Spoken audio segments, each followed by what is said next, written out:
भगवान धर्मस्तस्य हयाते कुरुलम शरीरेण शमं नाशं सर्वमन्यद्धि गच्छति धर्मो रक्षति रक्षतः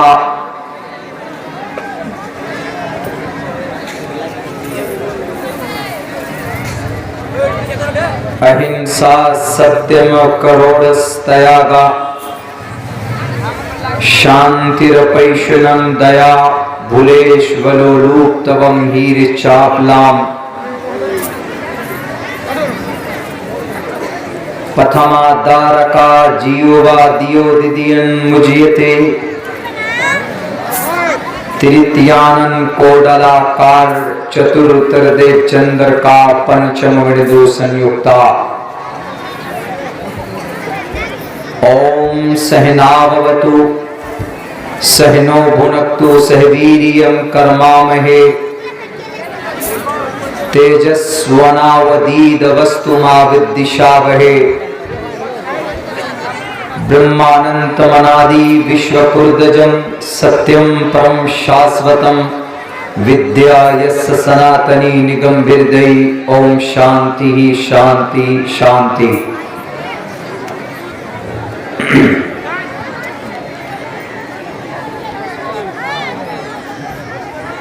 जनाब सदर महफिल सदर मजलिस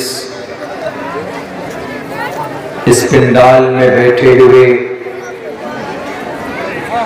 हमारे गयूर मुसलमानों दीनी भाइयों और सनातन धर्मी भाइयों, पिंडाल में बैठी हुई हमारी समाज की इज्जतदार माँ और बहनों,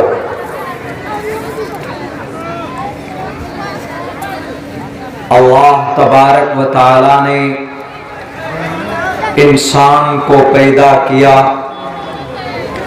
एक खास मकसद के लिए। इस जमीन पर जितने भी इंसान हैं किसी न किसी शक्ल में वो अपने रब वो अपने खुदा की इबादत करते हैं। हर मजहब का तरीका अलग अलग है अपने रब को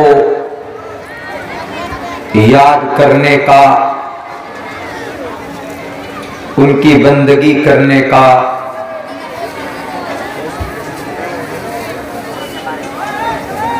कुछ लोग हैं जो खुदा को नहीं मानते, वो ये कहते हैं कि खुदा जमीन पर नहीं है, खुदा कोई चीज नहीं है। अगरचे वो गलत हैं, वरना अक्सर धर्म के लोग इस बात पर यकीन रखते हैं कि खुदा है, रब है। अपने अपने मजहब में वो अपने अपने नामों से जानते हैं और वो उनकी इबादत भी करते हैं। हमारे कुरान करीम में अल्लाह तबारक व तआला ने इंसानों को और जिन्नात को क्यों पैदा किया है उसके मकसद को साफ लफ्जों में बयान किया है। वमा खलक़तुल जिन्ना वल इंसा इल्ला लियअबुदून। हमने इंसानों और जिन्नातों को पैदा किया इबादत के लिए। इसीलिए तमाम इंसानों पर ये जरूरी है कि वो अपने रब की, वो अपने खुदा की इबादत करे। तमाम जिन्नातों पर भी ये फरीजा आयद होता है कि वो अपने रब अपने खुदा की इबादत और उसकी बंदगी करे। हम मुसलमान भी अपने खुदा को याद करते हैं और अपने अल्लाह तबारक व तआला की इबादत करते हैं, उस इबादत का मकसद सिर्फ ये होता है कि अल्लाह ने हमें ऑर्डर दिया है, हम अल्लाह के ऑर्डर को मान रहे हैं। और जब बंदा इबादत करता है तो अल्लाह का महबूब भी बन जाता है। ये कॉमन बात है। अगर आप दुनिया में किसी अमीर आदमी आप पर एहसान करता है तो आप उसका गुलाम बन जाते हैं। अल इंसान व अब्दुल एहसान, कि इंसान एहसान मंद का गुलाम होता है। जब किसी इंसान पर कोई इंसान, दूसरा इंसान कोई एहसान करता है तो जिंदगी भर वो आदमी अपने मोहसिन का गुलाम बनकर रहता है, उसके बोझ तले दबे रहता है, हमेशा उसकी बात मानता है। क्यों? वो जानता है कि इसने फला बुरे वक्त में मेरी मदद की थी, इसलिए मैं इसके सामने सर नहीं उठा सकता, मैं उसकी बात नहीं काट सकता। ये दुनिया का निजाम है। फिर वो अल्लाह, हम उसकी इबादत क्यों न करें जिस अल्लाह तबारक व तआला ने तमाम मखलूक़ात में सबसे बेहतरीन और खूबसूरत मखलूक इंसानों को बनाया। अल्लाह ने कुरान में कहा, लक़द ख़लक़नल इंसाना फ़ी अहसनि तक़वीम। ए दुनिया पर बसने वाले मानव जाति के लोग, मानव जाति, जमीन पर बसने वाले इंसानों, तुमको सबसे खूबसूरत सांचे में हमने ढाल कर बनाया है। तुमसे बेहतर, तुमसे खूबसूरत सांचे की कोई मखलूक इस जमीन पर नहीं है। उस अल्लाह ने मट्टी से हमें इंसान की शक्ल दी और इस जमीन पर भेजा। 2 वक्त की रोटी देता है,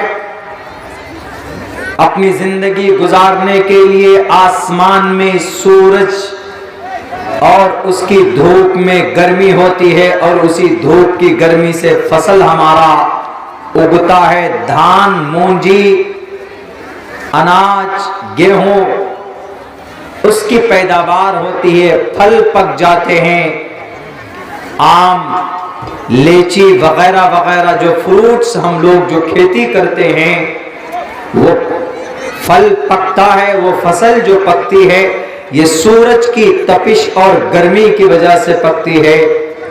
तो ये एहसान अल्लाह तबारक व तआला का। तो इसीलिए हमें जब दुनिया में कोई इंसान एहसान करता है तो पूरी जिंदगी उसकी हम गुलामी करते हैं। तो जब अल्लाह ने सांस लेने के लिए ऑक्सीजन,